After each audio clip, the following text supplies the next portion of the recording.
Hey everyone, Alex from Cytonox here, and today I'll be ranking the palaces of Persona 5 Royal from worst to best.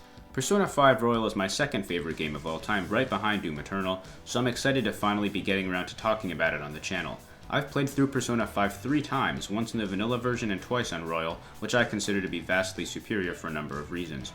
One of the main draws of the game for me was always the amazing palace designs. They are for the most part a fascinating reflection on the palace's ruler and how they see the world. From a gameplay perspective, they're also a rare source of fun puzzles and RPG combat that doesn't make me want to blow my brains out from boredom every time I get trapped in an enemy encounter. However, anyone who's played the game will tell you that there are definite ups and downs, so I figured I might as well put together my thoughts on why I like or dislike the 9 palaces. Time to wake up, get up, and get the ranking started.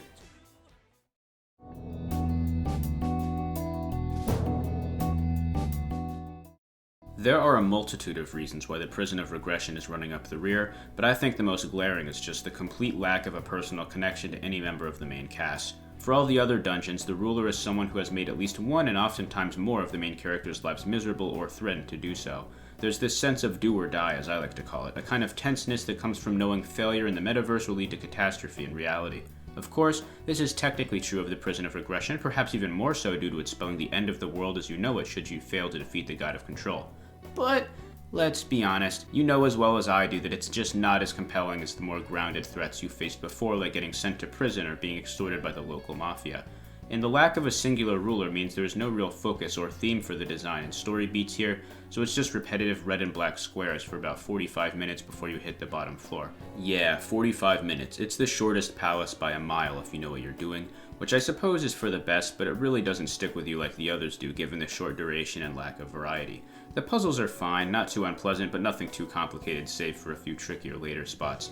If I had to give it props for something, I will say I liked the arena where you fight the Holy Grail, as the center of a panopticon is a very fitting and intriguing location for a fight where the freedom of all mankind is at stake. The idea of a palace being in mementos and serving as the public's palace wasn't a terrible concept, since obviously having the whole game's conflict be solved by making one single guy stop being an asshole is a bit ridiculous. However, I'd have made the different floors all have their own look and maybe spread the encounters with the past palace rulers out rather than putting them in one room near the start, so that way the more personally impactful moments are drip-fed throughout rather than used up right off the bat. Seeing the palace rulers become dispassionate mopes is unnerving in a very interesting way, since it's definitely better than them being overtly evil like in the past, but they don't really seem human anymore. It does hammer home a major theme of the game that I myself stand behind, which is that desire is by far the most human of all emotions. This single moment isn't enough to majorly elevate the entire palace, though, given how overall unmemorable it is. I can't even conjure up the soundtrack in my head at will, which I can do pretty easily for most of the others. For committing the deadly sin of being boring as shit, the Palace of Regression inadvertently portrays the sin of sloth in a much more meta way than intended.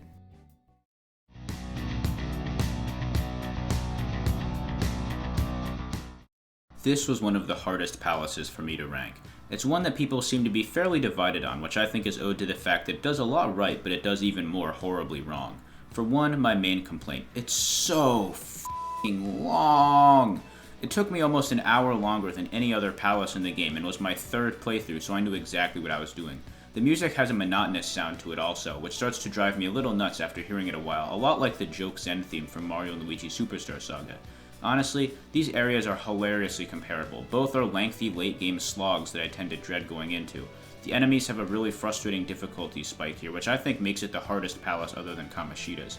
This is because almost all of them have physical resist, null, or even reflect, making a lot of your party like Ryuji and Yusuke practically useless save for baton pass weakness hitting stuff. Even then, Joker can usually cover their affinities by this point in the game, so they're basically blacklisted for a lot of the runtime. The interior of the cruiser is not a very interesting setting to me, given its 75% hallways full of frustrating goons. The mouse puzzles are fine in moderation, and Mouse Yusuke suddenly getting an affinity for puns is kinda amusing, but it wears its welcome thin by the third section of its sort. I can also never remember how to get past the first dining room part. You have to interact with the door multiple times or talk to a certain guy or whatever.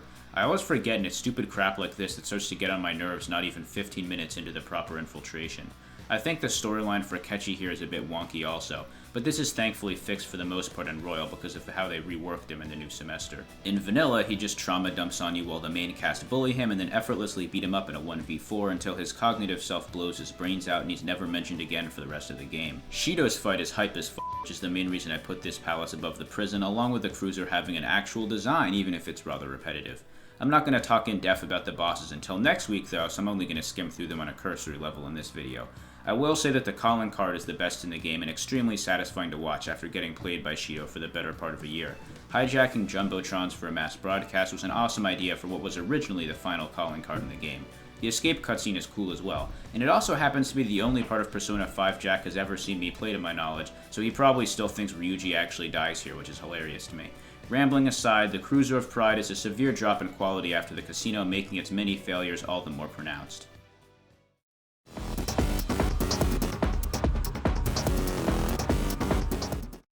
I think this is the most universally despised palace, although in great part thanks to the boss fight at the end more than the palace design itself. Look, I'm no spaceport apologist, but I will say I don't hate it nearly as much as some people do. For one, the airlock puzzle is actually my favorite puzzle in the game, and I think it's really cool. Hell, I even wish it was harder. Sorry to all the fans who aren't ingenious brainiacs like myself, but I crave a challenge. What I don't crave, however, is watching that cutscene of the workers starting and ending their lunch breaks a million times every 30 seconds in the factory area. It's like playing Castlevania Simon's Quest when it changes the time of day and gives you that stupid text blurb. It's not too long, but it adds up when you have to do it a bunch. The enemies are also a tad annoying, and I wish this just meant the mildly irritating robots. That elephant is something straight out of hell. Every fight with one ends in calamity unto your party unless you blow a mountain of SP killing them with Hama moves like I do. Every time I enter a fight and see one of them pop up, I just let out a long, rattling groan of disappointment. I'd rather work for Okumura for a year than fight these ever again. The music isn't bad at first, but like the Cruiser's theme, starts to get a tad grating after you listen to it for too long. This is, I will say, one of the coolest looking palaces for sure. If the design was more flowing instead of being chunked into smaller, somewhat annoying parts like finding the chief and navigating the factory, the Spaceport of Greed would be a bit higher on the list.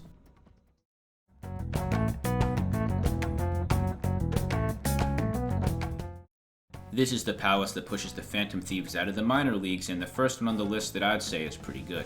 Considering we're only like a third of the way down the line, that's a real credit to how good the other palaces are. Kaneshiro, I think, has the most stressful deadline of all the palaces. The other ones are usually just getting sent to jail, which, let's be honest, probably not that bad in Japan because basically no one there has sex, so I doubt you're getting butt blasted in the clink like you would here in the States. Pretty much everything is on the line here, however, jail time along with expulsion from school, and poor Makoto is going to get stuck living as Kaneshiro's dick sleeve. Makoto is the girl I'd most likely choose to romance in real life of the main cast, just behind Hifumi counting non-Phantom Thieves, so there's no way I'd let that slide. Not, that I'd let it slide if it wasn't just her, but you guys know what I mean. This and Kamoshida's palace have the highest do-or-die factor at work in my opinion. Well, and I guess literally Futaba's, because if you fail, she kills herself.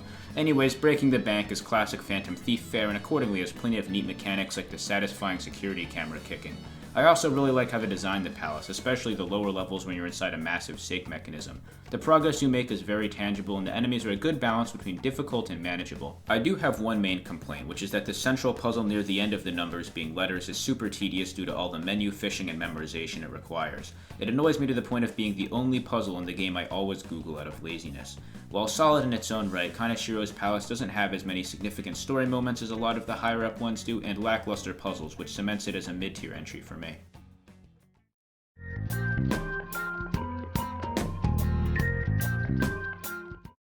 In a list with only 9 entries, it's hard to say something is controversial, considering it can only vary so much, but I do think this is my first somewhat unpopular placement thus far. I've seen a sizable chunk of people place this palace not just at second, but even first, which I think is a bit much, but I can still get. Honestly, if someone told me anything from my number 6 and upwards was their favorite, I wouldn't be that shocked.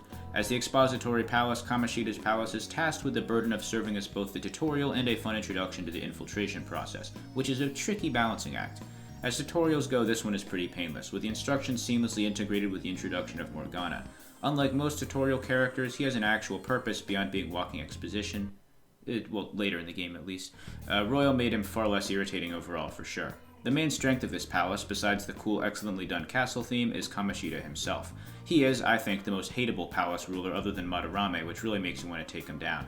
Seeing the inside of his head is both twisted and darkly funny, like when he has a book titled Ryuji Sakamoto the Vulgar Ape, or how he walks around in his underwear. It's a perfect impetus for the Phantom Thieves to form and make his downfall all the more satisfying. There was actually a coach just like this at Jack and I's school, which goes to show it's definitely a real problem plaguing society. The palace theme is pretty catchy and is a great background. I'm not sure if I'd have chosen a jazzy sort of theme for a castle, but it still fits weirdly well, so I'm glad they took that leap of faith. The enemies are fine, lots of variety, and the limited SP makes your decisions very meaningful. I find that this is the palace where status affliction moves like Lullaby were the most useful, and it's cool getting mileage out of stuff like that before they become phased out by items later.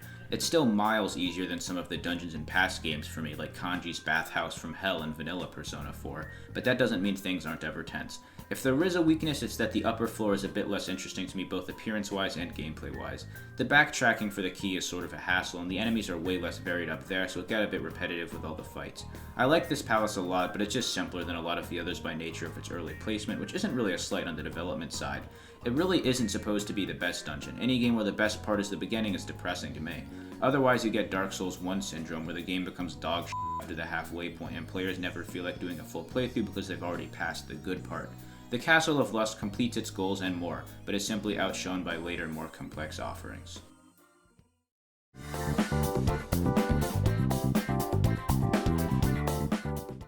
This is the fan favorite from what I've seen overall, and it's definitely got a strong case going for it. Being foreshadowed in the intro of the game made it a big deal when you finally got here, and knowing it was almost time to find out what the deal was with this palace set the stage super well. Questions like whose palace it was and why you got caught were big plot points, and while the traitor was dead obvious to anyone with enough brains to automatically breathe, it was still cool to see how you outwitted Akechi with the awesome post-palace stretch. It's still one of my favorite Hail Mary plan executions, up there with Light's triumph over Ellen Death Note and Walter White's defeat of Gus in Breaking Bad. Sei was a very unique palace host in that she wasn't necessarily on your side like Futaba was, but it's not so much as despicable as she is desperate. A casino is a very fitting setting for her mind's world, and the casino theme is used to great effect with all the games you have to play and outwit to make it to the manager's floor. Also, it has my second favorite palace theme, which definitely goes a long way. There's a ton of variety, although some of the activities are annoying to me, like when you need to find the two terminals. I always have trouble remembering where they are, and dealing with enemies respawning every time you leave the area is very frustrating. I also quite literally fell asleep during the arena part where you take on a bunch of enemies as Joker, but this part is actually pretty cool, and I think I was just super tired when I was playing. Finally, playing as Akechi is fun even if he's a bit underpowered compared to your other party members until he gets stronger magic a few levels past where he starts off. I had a really tough time choosing between whether I prefer this one and my number 3, and ultimately the Casino of Jealousy plays just a tiny bit below it.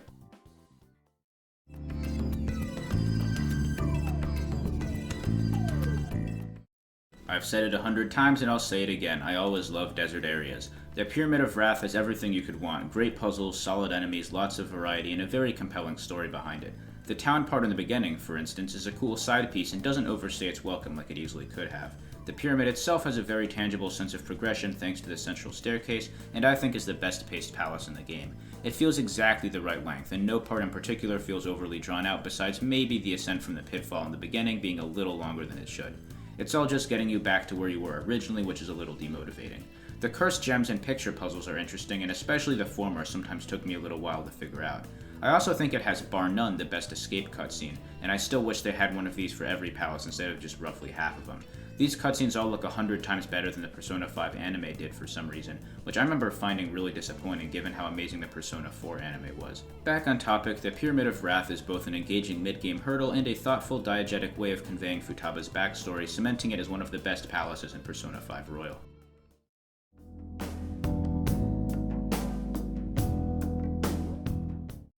The Museum of Vanity is, in many ways, like what Kamoshida's palace could have been if it didn't have to worry about being the first palace. The palace ruler is even more despicable than Kamoshida in my opinion, considering Madarame essentially killed Yusuke's mom through negligence, then proceeded to sap her son's ambition for money for literally his entire life, while guilt-tripping him if he ever questioned it.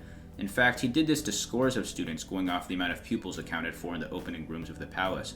Yusuke's brainwashing is so severe that it takes seeing his master's unguarded true self insult and demean him to his face to break his illusion of happiness and embrace a better life.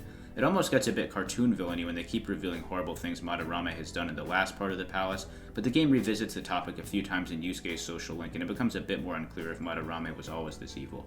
In fact, the game even strongly implies he wasn't, although I just say this because suggesting this to Yusuke makes him really happy. Maybe it's just Joker being a manipulative sociopath though, who's to say. Anyways, the setting is fantastic and creative, which makes sense given a museum is the most Phantom Thief-y setting of all. The security laser mechanic is a really cool way to make sure you're paying attention while sneaking around, and the more fantastical metaverse things like navigating paintings is also an awesome use of the setting. I additionally think the Morgana Crane is the best heist plan they ever pull, 100%. The enemies are balanced where they aren't really demanding in terms of SP management like in Kamoshida's palace, but you still can't go around wasting all of it because you aren't yet rich enough to own multiple SP adhesive 3s. The music in this palace is really fitting and relaxed at the same time. Very nice chill track. Overall, the Museum of Vanity is an amazing follow-up to Kamoshida's Palace that confirms to the player that they haven't seen the best the game yet has to offer.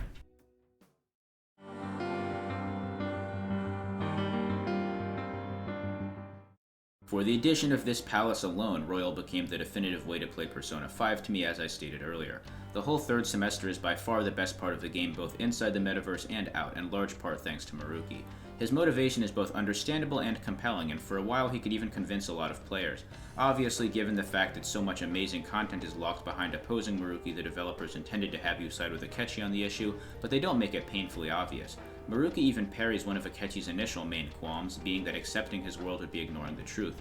His world would in fact become truth, ironically mirroring Akechi's all-out attack text claiming I decide the truth. The real issues are expounded upon in the palace, where it's explained more in depth how Maruki's rewriting of reality to erase suffering works. In order to accomplish this, he essentially kills all drive in people to put themselves in situations where they could potentially face failure or misfortune. It's a lot like Arthur Schopenhauer's idea that the happiest possible life is one where you avoid doing things as much as possible, as discomfort and misery are far stronger emotions than happiness or contentment. While most people probably agree with that premise, the point of Maruki's Palace is to highlight the flaws of this school of thought and offer another conclusion. Just because unhappy things are more memorable does not mean that they should be shunned entirely. Imagine a life where nothing bad ever happened to you, you'd have no stories and far fewer vivid memories. A lot of our motivation comes from unhappiness and the desire to avoid it or grow from it. The hard part is going to all your party members, seeing them happy, and having to take it from them and remind them all of reality. But sometimes there's a paradoxical beauty to be found in the ugly truth. For these reasons, you need to fight Maruki to the bitter end and all over the happiness of everyone, maintaining a status quo that the rest of the game has established is pretty horrible. It's tough, but needs to be done. The palace itself is full of fascinating set pieces and tidbits of lore from Maruki and Sumiri's past that add a lot of personal connection to this battle for the fate of the world, unlike in the Memento's depths. The enemies are as tough as you'd expect for the final palace, at least until you grind up level 99 in Mementos and can insta-kill them all. The theme, Gentle Madman, is my favorite palace theme as well, being both a great composition and an extremely fitting accompaniment. Lots of the grappling hook use is fun, and I've got to mention how amazing every part of this palace looks. It has the mystery factor the casino had due to its early introduction in October, which is another point in its favor. When the time finally comes to give the calling card, he accepts and understands it with virtually no reaction, which was another cool detail.